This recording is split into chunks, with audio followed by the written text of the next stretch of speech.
Pride Daily. Hi there, I'm Kev McGrath. Coming up, the first bid to host World Pride in 2032. We'll start in Mauritius though, and the National Human Rights Commission says the country should have same-sex marriage. Its new report finds the lack of equality's got no basis in law and could constitute discrimination, comes off the back of legal challenges by two same-sex couples. Mandel's an LGBTQ activist in Mauritius and tells the Young Queer Alliance not having equal marriage is prejudicial. 100%. It is a human right that we should have, but we don't. It is a part of our life that we cannot live. The Commission also recommends having gender clinics in all major hospitals, providing support and treatment for people with gender dysphoria. Plus, it wants the creation of a national committee to oversee trans rights. Pride Daily. Next, a rainbow bench has been installed at the site of the Berlin Pride terror attack. And a maple tree has been planted at Tiergarten Park to replace one that had to be cut down after a van rammed into crowds on July 25th, leaving one person dead and 29 injured. The tree is surrounded by a protective metal fence that messages, photos and flowers can be attached to. Pride Daily. And London's bidding to be the venue for World Pride in 2032. Hosting the biggest international LGBTQ festival in 6 years' time would tie in with the 60th anniversary of the city's first Pride back in 1972. If London's successful, this would be the first time anywhere has held the event twice, because it also took place there in 2012. No time to tell you that Michigan in America is a step closer to having its first out transgender lawmaker. Joanne Whaley's been voted the Democratic Party's candidate for elections in November. Pride Daily. Hi there, I'm Kev McGrath. Coming up, Chapel Rowan gets super graphic. First though, Australians are completing the country's 5-yearly census today, which covers sexuality and gender for the first time. Over 16s can now say how they identify, don't have to answer if they don't want to, or if they're unsure. There's now also an option to state their sex recorded at birth. Anna Brown, CEO of Equality Australia, and tells 10 News these questions should lead to better support for LGBTQ+ people. Counting our communities, collecting that demographic data and making sure that government programs and services are tailored to the needs of the community. So we know how many LGBTI people are out there, how many live in certain areas, and we can make sure whether it's aged care, housing or other government services that the programs and funding are getting to where they're needed. The census doesn't ask about intersex people, and advocates want that addressed in the future. Most of the information recorded will be released next June. Pride Daily. Next, Bolivia's officially registered its first same-sex marriage. Fabiana Banser and Scarlett Rocha have tied the knot after an almost 4-year legal fight, because as things stand, the country only has civil unions. Think of it in terms of milk, we're talking semi-skimmed currently, not full fat. Their marriage doesn't actually change the law, but it's hoped this will give things a shove in the right direction. 2 men had the first civil union there in 2020. Pride Daily. And Chapel Rowan's launching a big queer fundraiser, the Super Graphic Spectacular. The lesbian singer will be performing at the event, which is over 2 days in Los Angeles this October. Plus there's going to be drag acts and comedy. Proceeds go to a Midwest Princess project helping transgender young people and LGBTQ+ communities, which has raised more than $800,000 so far.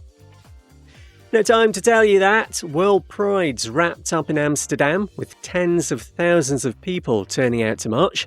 The next one's held in Cape Town in 2028. Queer Family Podcast. If you've ever felt like your family didn't fit the traditional mold, this show is for you. I'm Jamie, host of the Queer Family Podcast.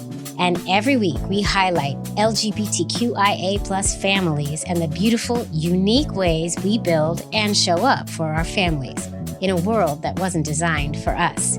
We celebrate, highlight, uplift, and normalize queer families because our stories deserve center stage. New episodes every Monday. Listen wherever you get your pods.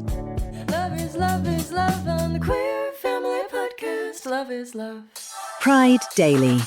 Hi there, I'm Kev McGrath. Coming up, it's official, homos aren't sinners or perverts.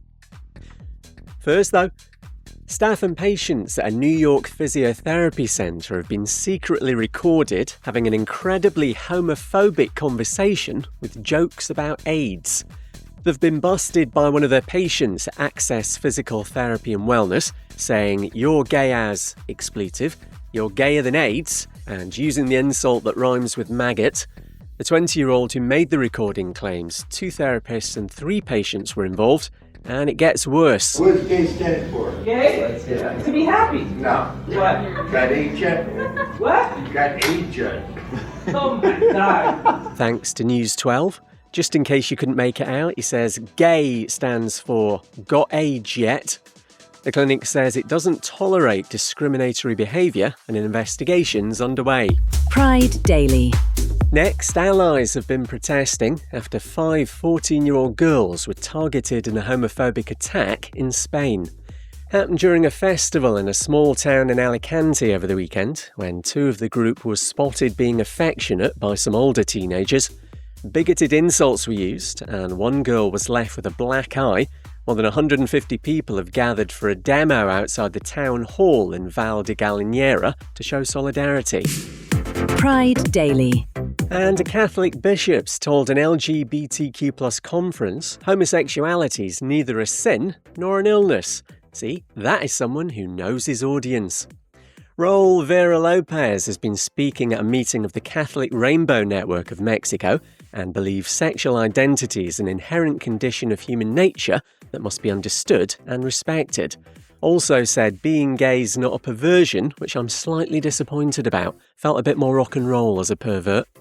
And Lopez has doubled down following criticism, labelling himself a brother, pastor and friend of queer people. Pride Daily. Hi there, I'm Kev McGrath. Coming up, a dressing down for men in women's clothes. First though, calls for better breast cancer screening for transgender people having top surgery. It's not widely known that how the breasts are removed in these cases is different to other mastectomies, and the upshot is, while there's a much smaller risk of the disease following surgery, it can still happen. Trans filmmaker Yi Won Chong can explain, because he's been through it. Well, double mastectomy, you remove the breast tissue. For top surgery, you don't remove all the breast tissue. You reduce it, and the chest is sculpted to look like a male chest. So you still have some breast tissue in there. Thanks to Total Health Oncology. With that in mind, a study by America's Boston University says pre-op screening should be improved. Then, if it turns out a patient's genetics mean an increased chance of breast cancer, they could go for the full risk-reducing mastectomy. The report also pushes for better education for both trans patients and health professionals. Pride Daily. Next, men are being told to break with tradition and not wear women's clothes during Indonesia's Independence Day celebrations next week, to counter what's being described as the lesbian, gay, sodomy and obscenity movement. The top Islamic body there has issued a warning because males in some communities play football in dresses and hijabs as part of the festivities. Indonesia is getting worse and worse for queer persecution, and the country's Ulema Council says cross-dressing violates Islamic law. Pride Daily. And a Turkish university is in trouble for refusing to reissue the diploma of a man who transitioned.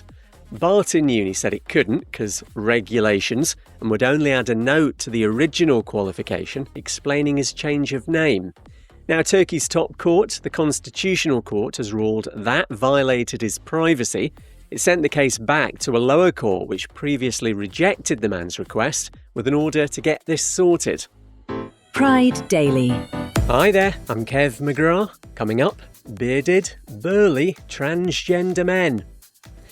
First though, things must be bad when you're so anti-gay, your far-right political party throws you under the bus. Parminder Singh's from Australia's One Nation basket of deplorables. He's been sharing his idiotic insights with comedian Jasky Singh. Let's start with why homosexuality isn't innate. You don't think they're born gay? No. It's a mental illness. Mental illness. They're not born. No one born anything. I blame on their parents because parents are too busy. So they become gay. In their own life, they not have a time for their own kids. So, as you can hear, making a lot of sense thus far. Also reckons being gay is permissible. Well, thank you very much. Just don't go on about it. You no need to gay parade in city. You no need like those type of parades. If they are gay, they are gay. I not care. But not advertise and not legalize their marriages. The God sent the people on earth to next generation. Oh, and you've got this as well. Have you seen the animal, male animal with the male animal, female animal with the female animal? So we are worse than the animals. Animals, they did not think much, but they are better thinker from us. Of course, there is same-sex activity in animals. That's well known if you're not someone of limited intelligence. Singh's profile on the One Nation website has now been taken down, with party colleagues distancing themselves from him. Advocacy organisation Equality Australia says the comments are outdated and deeply offensive. Pride Daily. Next, an evangelical church in Brazil has been fined for equating queer people with paedophilia. That's a bit rich coming from them. All to do with a service broadcast by the Voice of Truth ministry on YouTube, which basically said LGBTQ+ people want to legalise the sexual abuse of kids. The Bible bashers involved claim there was no discrimination intended, and anyway, nothing to see here, because the videos weren't made public on the site. It's a fine of 100,000 Brazilian real, or about $19,500 US. Pride Daily. And a group of self-described bearded, burly transgender men are going into female public bathrooms in Kansas in America to highlight how ridiculous the state's bathroom ban is. The activists are totally complying with the law by entering facilities that align with their sex at birth. They're prohibited from the men's toilets. These guys don't actually use the restrooms. It's just to make a point before publicising their efforts, but they're hoping ultimately to get the ban overturned. There's more on our socials at Pride Daily Pod, including any breaking news. That's your lot. I'll see you next week.